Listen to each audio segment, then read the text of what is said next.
اب آئیے حاضرین اس شخصیت کو مدعو کر دیا جائے جس کے لیے آپ منتظر تھے۔ ایک دینی و علمی شخصیت، رفیق الامت، عظیم الشان ادارے اور درسگاہ کے استاد محتمم، بے مثال خطیب و ادیب، جن کا علمی خانوادے سے تعلق ہے، جن کی آمد کے لیے ہم سراپا منتظر تھے، جن کی آمد کے لیے ہم آنکھیں اور پلکیں ہی نہیں بلکہ دل کا فرش بچھائے ہوئے تھے، جن کا بیان محققانہ، دلائل والہانہ، کلام فقیہانہ اور طرز دلبرانہ ہوتا ہے، جن کی تقریر قلوب کو آتش عشق سے لالازار کر دیتی ہے۔ اس سے میری مراد حضرت اقدس مولانا مفتی عاصم اقبال صاحب ندوی دامت برکاتہم العالیہ ہیں۔ میں ان اشعار کے ساتھ حضرت کا استقبال کر رہا ہوں کہ مرمر سے تراشا ہوا یہ چاند سپے کر، مرمر سے تراشا ہوا یہ چاند سپے کر، ہونٹوں پہ محبت کی یہ رس گھول رہا ہے، اور تقریر یہ کرتا ہے تو ہوتا ہے یہ محسوس، تقریر یہ کرتا ہے تو ہوتا ہے یہ محسوس، انسان نہیں تاج محل بول رہا ہے۔ انتہائی ادب کے ساتھ حضرت اقدس مفتی عاصم اقبال ندوی دامت برکاتہم العالیہ۔ حامدا و مصلیا اما بعد، اعوذ باللہ من الشیطان الرجیم، بسم اللہ الرحمن الرحیم۔ اللہ نزل احسن الحدیث کتابا متشابہا مثانیہ تقشعر منہ جلود الذین یخشون ربهم ثم تلین جلودهم وقلوبهم الى ذکر اللہ، صدق اللہ العظیم۔ وروی عن اصحاب النبی صلی اللہ علیہ وسلم بايعنا رسول الله صلى الله عليه وسلم على السمع والطاعة أو كما روي عنه۔ قابل صد احترام صدر جلسہ حضرت مولانا محمد الیاس صاحب دامت برکاتہم العالیہ، اور اس اجلاس کی انتہائی خوبصورت نظامت فرما رہے جناب حافظ و قاری مسرور عالم صاحب پیغمبر پوری، اور اس اجلاس کو منعقد کرنے میں حضرت مولانا ریاض الدین صاحب دامت برکاتہم العالیہ، اور ہمارے داعی جناب قاری حافظ محمد افضل صاحب، جن کی تقریر کا وقت بھی مجھے مل گیا ہے، ان کی کرم فرمائی ہے، ورنہ یہ اپنی تقریر خود کرتے۔ اب یہ جو اتنا اچھا بول سکتے ہیں اتنا اچھا تو ہم نہیں بول پائیں گے، لیکن ان کا وقت ہم استعمال کر لیں گے۔ اور انتہائی معزز سامعین اور سامعات، ہماری بہنیں، لال شاہ پروا، ظاہر سی بات ہے، میں نے پچھلی بار بھی آپ سے کہا تھا کہ اتنا بھاری بھرکم نام رکھا ہے آپ نے، لال شاہ، چاہے لال الف سے پڑھ دیں، چاہے اس کو لال لام کے بعد عین پڑھ دیں، لال شاہ، لال ہی ہوگا۔ مجھے قاری عبد الناصر صاحب نے بالکل صحیح بات کہی، اور قاری عبد الناصر صاحب ایک بہت ہی لاجواب اور پر اثر آواز رکھتے ہیں قرأت میں، اور قرآن بہت اچھی پڑھتے ہیں۔ آپ کے والد محترم جناب حاجی جواد صاحب رحمت اللہ علیہ انتہائی نیک طبیعت کی شخصیت تھے، اور بہت معزز شخصیت تھے اس علاقے کے۔ اور مجھ سے پہلے جناب حضرت مولانا عبد الرشید صاحب دامت برکاتہم نے آپ کے سامنے بہت پیاری تقریر فرمائی، اور مولانا عبد الرشید صاحب دامت برکاتہم کی خوبیوں میں خوبی آپ کو بتا دوں کہ انہوں نے بسواں میں چوپان شہید مسجد میں درس قرآن میں تفسیر سنائی بعد نماز عشاء، اور قرآن مکمل کی۔ یہ ان کی بے شمار خوبیوں میں خوبی میں نے ان سے ذکر کی کہ جس نے پوری قرآن پاک کا ترجمہ اہل بسواں کو سنا دیا ہو، تو ان کی زبان سے آپ نے تقریر سنی، اور اس کے بعد جو ہے آپ نے انتہائی خوبصورت کلام سنا حافظ سہیل صاحب سے، آواز بڑی اچھی ہے۔ بہرحال لال شاہ پروا یعنی بادشاہوں کے جو لال ہوتے تھے، موتی، گوہر، ہیرے، جواہرات، تو لال شاہ بادشاہوں کے گوہر اور نوادرات اور ہیرے اور موتی یہاں کہیں نہ کہیں تو ہوں گے، اور کہیں ہو نہ ہو، آپ کا بادشاہ اللہ اور اس کے گوہر نایاب اور موتی تو آپ ہیں، اس میں کوئی شک نہیں۔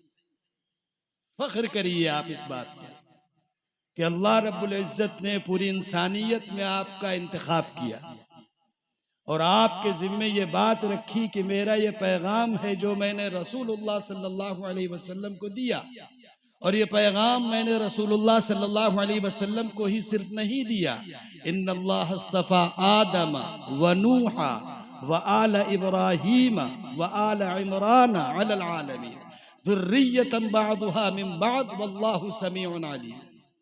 آیت بہت مختصر ہے، لیکن رسول اللہ صلی اللہ علیہ وسلم سے لے کر آدم علیہ السلام تک، آدم علیہ السلام سے لے کے رسول اللہ صلی اللہ علیہ وسلم تک نبوت کا سلسلہ مستقل چلا۔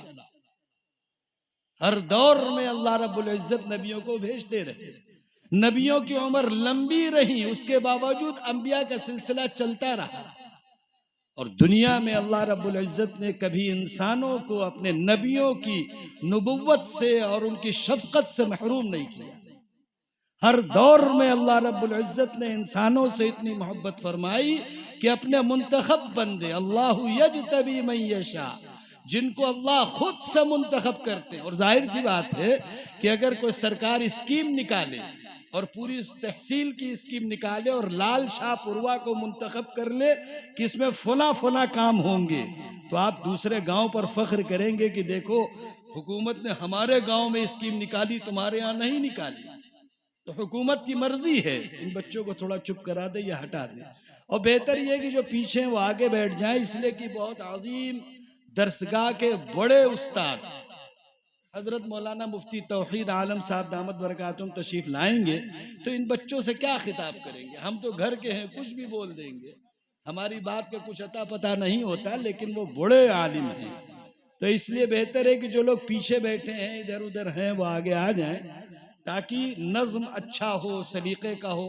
پیسے خرچ کرنے کے بعد آپ سے کس نے کہا کہ نظم خراب کریں؟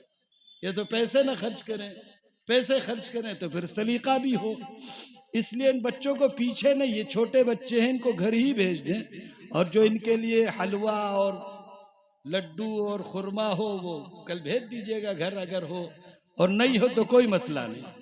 آگے بیٹھیں آپ، تاکہ آپ سے کچھ باتیں کہی جائیں، اور اتنی عظیم شخصیت آپ کے سامنے بھی تشریف لائے گی، حضرت تشریف لائیں گے تو ان کو یہ لگے کہ تو لال شاہ پوروا ہی ہے، ورنہ نام اتنا بھاری ہے اور پتہ چلے گی وہ کیا کہتے گدڑی میں لال، ایسا نہ ہو جائے۔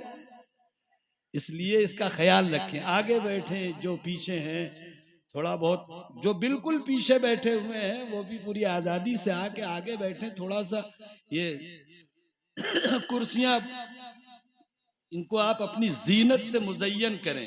یہ آگے بھی کرسیاں خالی ہیں، 8-10 کرسیاں خالی ہیں، یہاں بھی خالی ہیں، پیچھے سے اٹھ کے آگے آئیے، اور نہ آگے آئیے تو ہم بیچارے اپنے ساتھیوں کو اوپر سے پھر نیچے بھیجیں، پھر یہی ایک راستہ ہے۔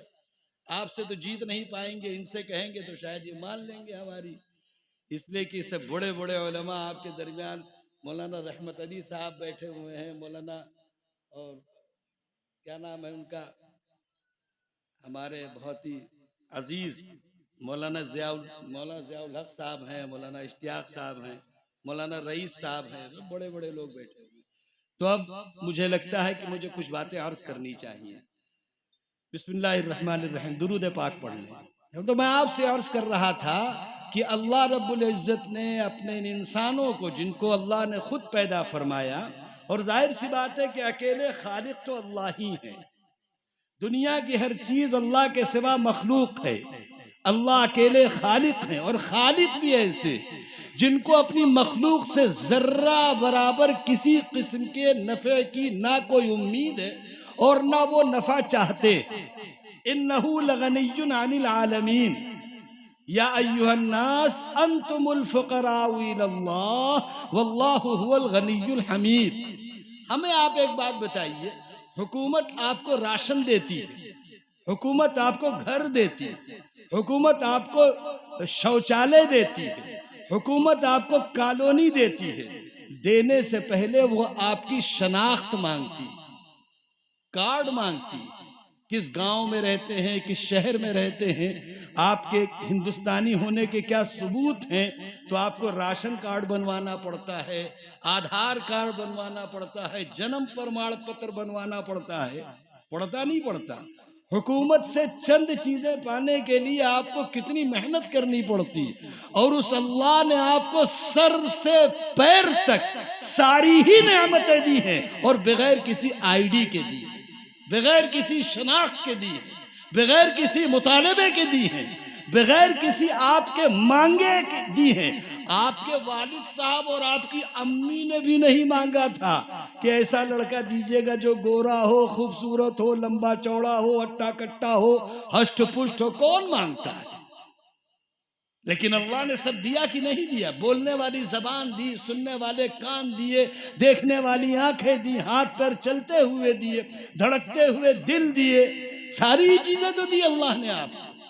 تو جس کریم آقا نے آپ کو دنیا میں بھیجنے سے پہلے آپ کے انتظام کیے، دنیا میں آپ کے آنے سے پہلے آپ کے رہن سہن کا انتظام کیا، آپ کی غذا کا انتظام کیا، آپ کے لباس کا انتظام کیا، آپ کی تمام ضروریات کا، آپ کے پانی کا، آپ کے کھانے کا، آپ کے رہن سہن کا، آپ کے دنیا میں آنے کے بعد بسنے کا، بسنے کے بعد یہاں کی چیزوں سے فائدہ اٹھانے کا، کھیتی کرنے کا یا باغبانی کرنے کا، کاشتکاری کرنے کا، دکانداری کرنے کا، نوکری کرنے کا سارے انتظام دیے، اور اس انتظام کو سنبھالنے کے لیے دماغ دیا، عقل دیا، شعور دیا، احساس دیا، اور اس احساس کے بعد آپ کو وہ نعمتیں دی جو دنیا میں کوئی نہیں دے سکتا۔ ایک ہی زبان ہے، اس پر نمک رکھیں تو نمک کا پتہ چلے، شکر رکھیں تو شکر کا پتہ چلے، کریلا رکھیں تو کریلے کا پتہ چلے، نیم رکھیں تو نیم کا پتہ چلے، مرچ رکھیں تو مرچ کا پتہ چلے، آپ اس پر دیسی گھی رکھیں تو دیسی گھی کا پتہ چلے، آپ اس پہ سادہ تیل رکھیں تو تیل کا پتہ چلے۔ زبان تو ایک ہی ہے، اس میں کون سی چیزیں تھیں، لیکن اتنی حساس ہے کہ زبان پر اگر کوئی چیز جاتی ہے تو پورے جسم کو یہ خبر دیتی ہے، ہوشیار ہو جاؤ کہ کوئی چیز تمہارے پیٹ میں آ رہی ہے۔ ظاہر سی بات ہے، مرچ کو پچانا جسم ہی تو پچائے گا، پیٹ ہی تو پچائے گا، لیور ہی تو پچائے گا، آپ جو کھاتے چلے جا رہے ہیں۔ اسی لیے کہا جاتا ہے کہ اتنا نہ کھاؤ کہ کھاتے ہی چلے جاؤ دنیا سے، اتنا کھاؤ کہ جو کھانے کے لیے ٹھیک ہو۔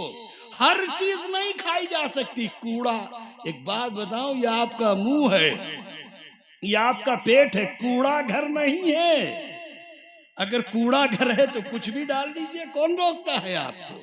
جہاں تھیلی لپیٹی، کچھ بھی لپیٹا، اٹھایا ڈالیا ہے، بھیا سے کہا اٹھاؤ سارا کوڑا ڈالاؤ۔ لیکن بڑے تعجب کی بات ہے، میں اس میں نہ مسلمان نہ غیر مسلم میں کسی کی بات نہیں کرتا، بڑے تعجب کی بات ہے، جس اللہ نے سر کے بال سے پیر کی کھال تک آپ کے والدین کے بغیر مانگے آپ کو دی ہے۔ آپ کے والدین نے مطالبہ نہیں کیا، آپ کے پڑوسیوں نے 2 رکعت نماز پڑھ کر نہیں دعا کی، آپ کے رشتہ داروں نے 2 رکعت نماز پڑھ کر صدقے دے کر دعا نہیں کی کہ آپ تشریف لائے اور آپ بھلے ہوں اور نیک ہوں اور اچھے ہوں، خوبصورت ہوں، بلکہ اللہ نے اپنے خزانے سے آپ کے والدین کو عطا فرمائی۔ خدا نہ خواستہ آپ کا پورا جسم ہوتا اور آنکھیں نہ ہوتی، خدا نہ خواستہ پورا جسم ہوتا کان نہ ہوتے، خدا نہ خواستہ پورا جسم ہوتا ایک ہاتھ نہ ہوتا، خدا نہ خواستہ پورا جسم ہوتا ایک پیر نہ ہوتا، سر سے پیر تک سب ہوتا، لیکن عقل نہ ہوتی۔ کیا کرتے آپ کے والدین؟ کس کے دروازے پر جاتے؟ کون دیتا ان کو یہ نعمتیں؟ یہ جو نعمتیں ہیں، ان تعدوا نعمت اللہ، اے مسلمانوں، اور تم لوگوں کی ذمہ داری ہے کہ لوگوں کو پہلے تو خود سمجھو۔ مسئلہ یہ ہے کہ پہلے اسلام کو مسلمان سمجھے۔ گاؤں کا پردھان ہو اور اس کو پردھانی کا پتہ ہی نہ ہو، گاؤں کے پردھان کو اپنی جو بلاک لگتا ہے اس کا پتہ ہی نہ ہو، گاؤں کے پردھان کو بستے کا پتہ ہی نہ ہو، گاؤں کے پردھان کو پردھان کی اسکیموں کا پتہ ہی نہ ہو، آپ کیا کہیں گے؟ آپ کیا کہیں گے اس کو؟ عقل مند کہیں گے؟ آپ کا کھیت ہو، آپ کا اپنا کھیت نہ پتہ ہو، آپ کی دکان ہو، آپ کو اپنی دکان نہ پتہ ہو، آپ کے کپڑے ہو، آپ کو اپنے کپڑوں کا نہ پتہ ہو، آپ اس کو کیا کہیں گے دنیا میں؟ آپ کا اتنی ساری وجود، ساری کائنات کا خالق سر سے پیر تک، آپ کے والدین ہیں، آپ کے بھائی بہن ہیں، آپ کے پورا ددھیال ہے، آپ کا پورا ننیحال ہے، شادی ہو گئی تو سسرال بھی ہے، سب کچھ ہے، لیکن آپ کو یہ پتہ ہی نہیں کہ نعمتیں دی کس نے، یہ آپ پر کرم فرمائی کس کی ہے، یہ آپ پر انعام کس کے ہیں، یہ آپ پر احسان کس کے ہیں، یہ آپ کو اللہ نے کس بنیاد پر دیا ہے۔ آپ حکومت آپ کو کچھ دیتی ہے تو بدلے میں آپ اسے ٹیکس دیتے، پیسہ دیتے، اپنا ووٹ دیتے، اور ہو سکے تو ان کی ہیلی کاپٹر دیکھنے کے لیے گھنٹوں آنکھیں لگائے چھت آسمان نہارتے رہتے، اور جے جے بولنی پڑتی ہے، اور ریلی میں جانا پڑتا ہے، اور ٹھنڈک اور گرمی میں جھیلنا پڑتا ہے، اور واہ جی واہ نیتا بولنا پڑتا ہے، اور ہوٹلوں پر بیٹھ کر نیتا جی کی تعریف کرنی پڑتی ہے، بڑی مشکل سے تب نیتا جی کچھ دیتے۔ لیکن قربان جاؤ اپنے رب پر جس نے تم سے کبھی مطالبہ نہیں کیا، تم سے کاہے کا مطالبہ کیا؟ کھاؤ تو کھاؤ گے تو تم کو فائدہ ہوگا، تمہاری غذا سے اللہ کو فائدہ ہے۔ کپڑے تم پہنتے ہو، فائدہ کس کو ہوتا ہے؟ تم کھاتے ہو، فائدہ حکومت کو ہوتا ہے، تم پہنتے ہو، فائدہ حکومت کو ہوتا ہے، تم کام کرتے ہو، فائدہ حکومت کو ہوتا ہے، تم کچھ کرتے ہو، فائدہ حکومت کو ہوتا ہے، لیکن اللہ کی قسم تم کپڑے پہنتے ہو، میں نے کہا کپڑے پہنتے ہو حکومت کا فائدہ ہوتا ہے، ایک شادی ہوتی، ایک شادی کے ذریعے پورا بازار چل پڑتا ہے، کپڑے خریدے جا رہے ہیں، گوشت خریدے جا رہے ہیں، سبزیاں خریدی جا رہی ہیں، سونے چاندی خریدے جا رہے ہیں، پورا نظام چل پڑتا ہے۔ حالانکہ مسلمان بیچارہ جہاں پیسہ نہیں برباد کرنا چاہیے جم کے کر رہا ہے۔ مسلمانوں کی شادی 5، 8، 12، 15، 20 لاکھ کتنے میں ہو جائے پتہ نہیں، یہ تو خیر یہیں تک کی ہے، ورنہ میں نے بعض شادیاں دیکھی 5 کروڑ، 8 کروڑ، 10 کروڑ میں۔ اب آپ جو بھی سمجھو کہ ہم کوئی لمبی پھینک رہے تو ہم کوئی لمبی نہیں پھینک رہے، 20 کروڑ 50 کروڑ کی شادیاں مسلمان کر رہے ہیں، باقاعدہ کر رہے ہیں۔ کس نے آپ کو حق دیا تھا کہ اللہ کی دی ہوئی نعمت کا کسی بھی طرح استعمال کر دیں گے؟ مجھے آپ بتائیے، حکومت آپ کو اگر کوئی سامان دیتی ہے تو آپ کے اپنے استعمال کے لیے دیتی ہے، لیکن اس سے زائد اگر آپ لینا چاہیں تو آپ کو دیتی ہے؟ نہیں دے گی نا۔ جتنی مہر ہے 5 کلو کی مہر ہے تو 6 کلو تو نہیں آئے گا، اور 5 کلو پورا بھی مل جائے تو بڑی اچھی بات ہے، ملتا ہی ہوگا پورا، مجھے تو نہیں معلوم، یہ تو آپ جانے اور آپ کا نظام جانے، لیکن اس اللہ کی ذات پر قربان جائیے کہ آپ غذا منہ میں رکھتے ہیں، اس غذا کو پچانے کے لیے چکی آپ ہاتھ سے نہیں چلاتے، ہاتھ سے چلاتے ہیں، گھماتے ہیں، کوئی بٹن وٹن لگے دبا دیتے ہیں تو یہ چکی چل گئی، پانی ہضم ہو گیا، یہ کھانا ہضم ہو گیا، اور یہ جو کھایا تھا وہ ہضم ہو گیا، جو کوڑا کباڑ سب کھا گئے تھے وہ ہضم ہو گیا۔ ہے کوئی آپ کے پاس بٹن لگے ہیں؟ یہ سارا نظام آپ کے حلق سے جانے کے بعد، جو حلق سے اترا آپ کا نظام غذا کا، یہ سارا نظام کون چلاتا ہے؟ کون چلاتا ہے؟ سوائے اللہ کے کون ہے؟ سوائے خالق کے کون ہے؟ سوائے مالک کے کون ہے؟ سوائے رب کے کون ہے؟